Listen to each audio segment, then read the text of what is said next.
Welcome back to my another video. I hope you all are doing great और मैं भी बिल्कुल ठीक हूँ। सो दोस्तों, आज का जो वीडियो हम देखने वाले हैं ये होने वाला है ये एक भगवान विष्णु जी जो है सनातन धर्म में उनकी बहुत वैल्यू है। मतलब उनके एक अहम मतलब उनको समझा जाता है और मतलब वो भगवान विष्णु हैं तो उनका जो है वो बेसिकली बहुत ज़्यादा पावरफुल भी हैं।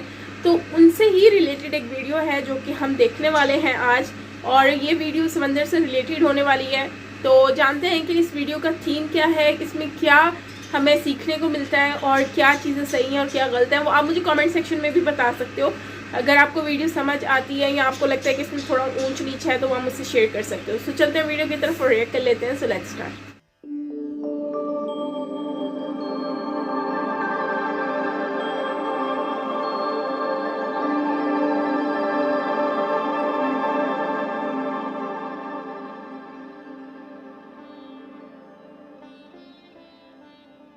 देवी, धरती पर जल प्लावन का समय आ गया है। आपकी अनुमति हो तो एक बात पूछूं देव? अवश्य पूछिए देवी। क्या जल प्लावन का निर्णय नितांत आवश्यक था? ब्रह्मा जी का उद्देश्य बहुत उच्च, बहुत महान, बहुत पवित्र है और इस उद्देश्य की पूर्ति के लिए धरती का स्वच्छ होना अनिवार्य है। पर प्रभु, क्या इस जल प्लावन में सब कुछ डूब जाएगा? देवी, हम त्रिमूर्ति हैं, ब्रह्मा, विष्णु और मैं।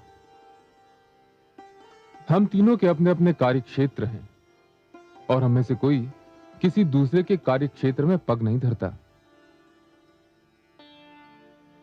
ब्रह्मा जी अपना कार्य कर चुके हैं, अब मैं अपना कार्य करने जा रहा हूं।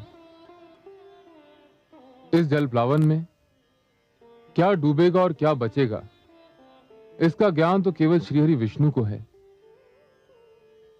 क्योंकि ये उनका कार्य क्षेत्र है। पर प्रभु, इसके उपरांत होगा क्या? उसके उपरांत सब कुछ शांत हो जाएगा। परंतु देवी, ये सब प्रश्न आप क्यों पूछ रही हैं?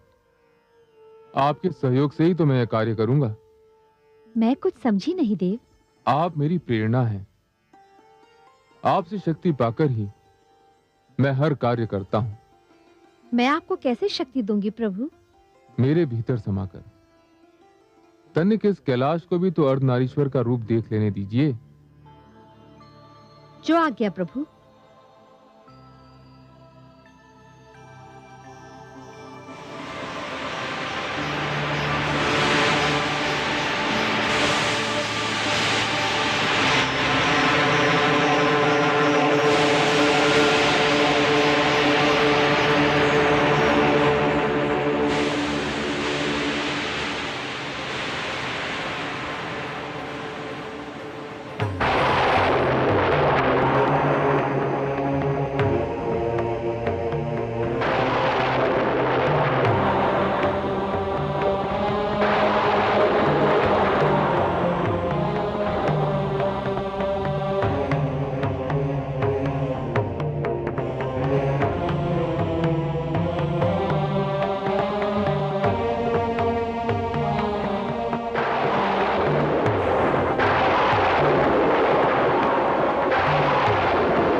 मत्स्य के रूप में आऊंगा।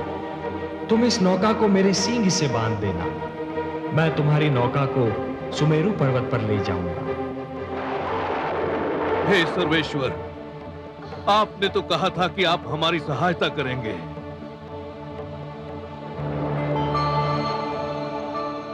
शांताकारं भुजगशयनं पद्मनाभं सुरेशं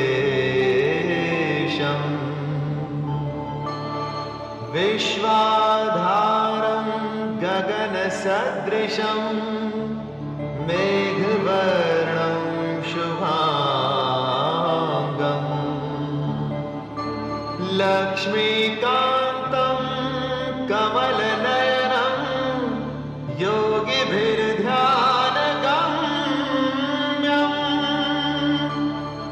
वन्दे विष्णुं भवभयहरं सर्वलोकैकनाथम्।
स्वामी, यहाँ तो कुछ भी नहीं है, एकदम निर्जन स्थान लगता है।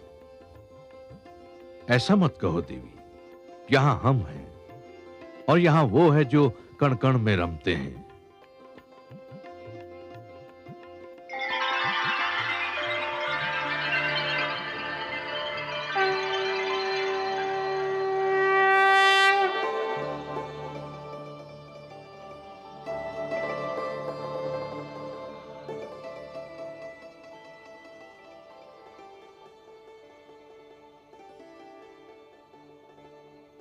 हे नारायण, आपके दर्शन मिले, नैनों के भाग्य जागे, आत्मा की प्यास बुझी।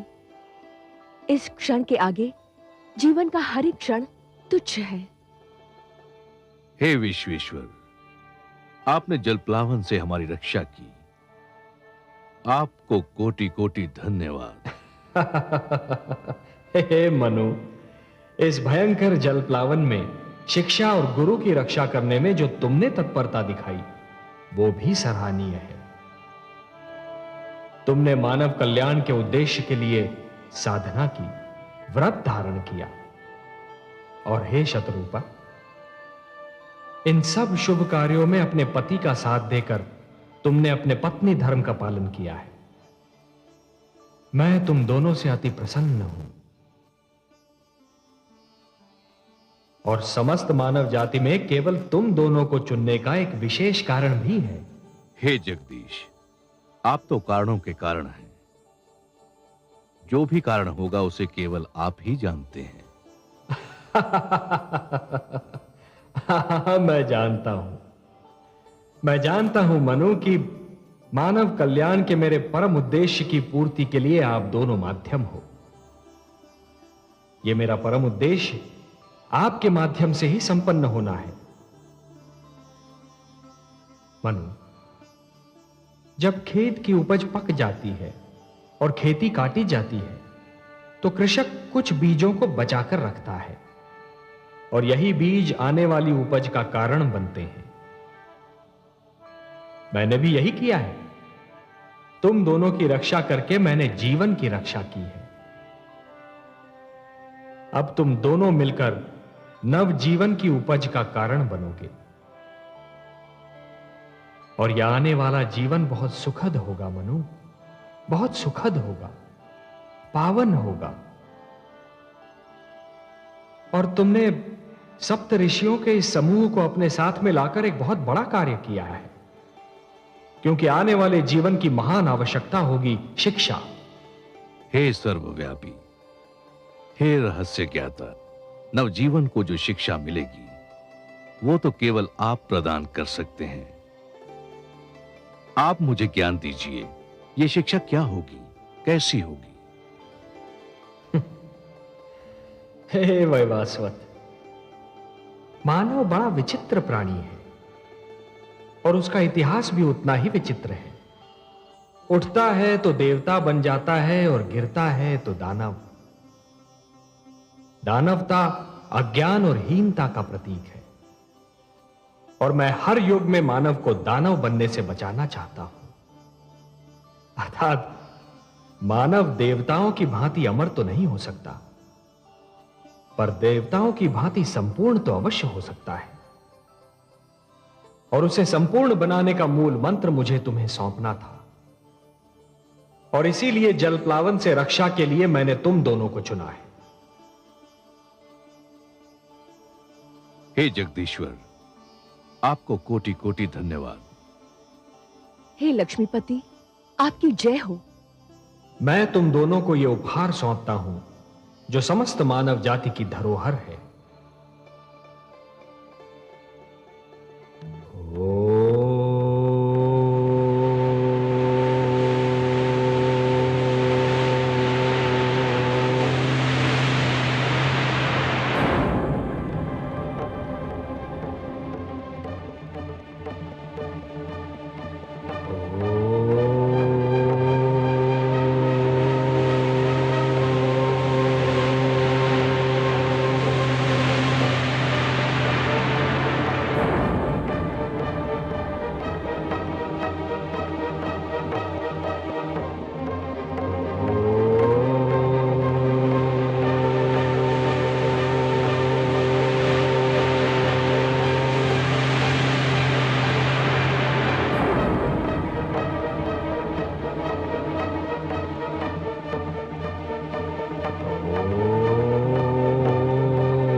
ये मेरे आप्त वचन है, ये मेरे वेद हैं, ये ऋग्वेद है।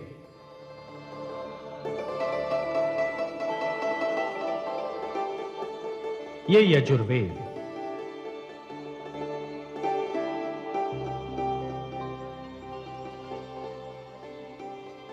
ये सामवेद है और ये अथर्ववेद।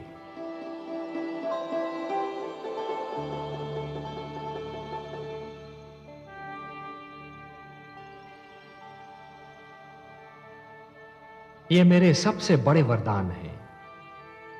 मानवता को ये मेरा उपहार है। ये मेरे आप्त वचन तुम्हें और तुम्हारे उपरांत आने वाली हर पीढ़ी को जीवन के नियमों का ज्ञान देंगे। कृपा हुई भगवान की, लिया मत्स्य अवतार, वेदों की रक्षा हुई, किया बड़ा उपकार।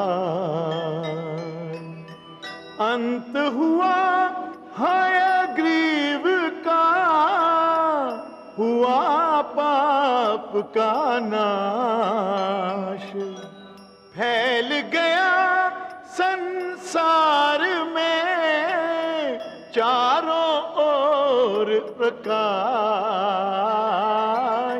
चारों ओर प्रकाश।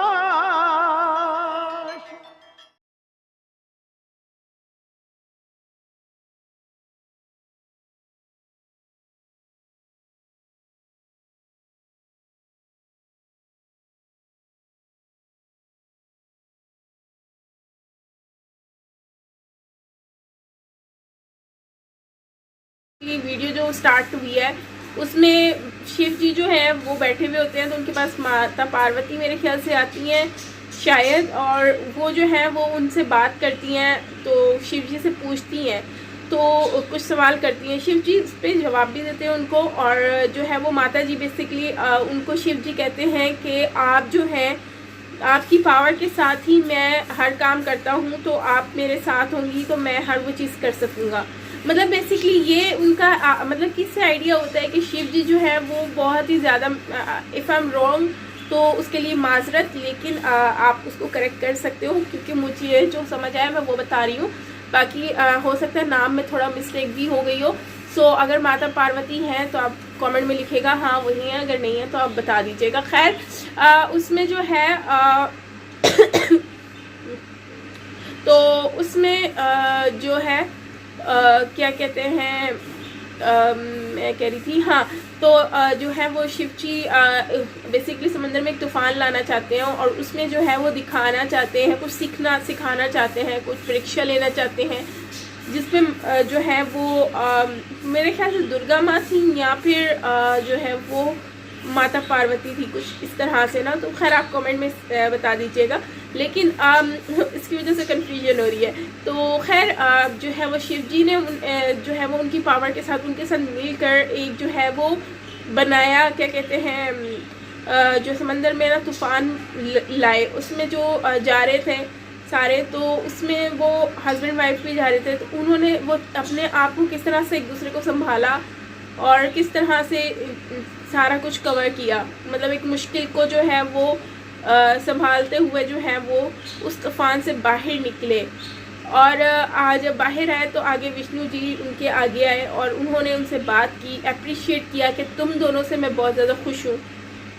वजह यह है कि आप दोनों जो मेरे साथ इतना, मतलब कि आप लोग एक दूसरे के साथ रहे, छोड़ा नहीं साथ, और यही एक मिसाल है। और दूसरा इस वजह से मैं आप लोगों को यहाँ पर आना ही था सही सलामत, क्योंकि अब आप लोगों ने मेरा एक काम करना है, और वो ये करना है कि आपने शिक्षा देनी है, आपने सबको शिक्षा देनी है।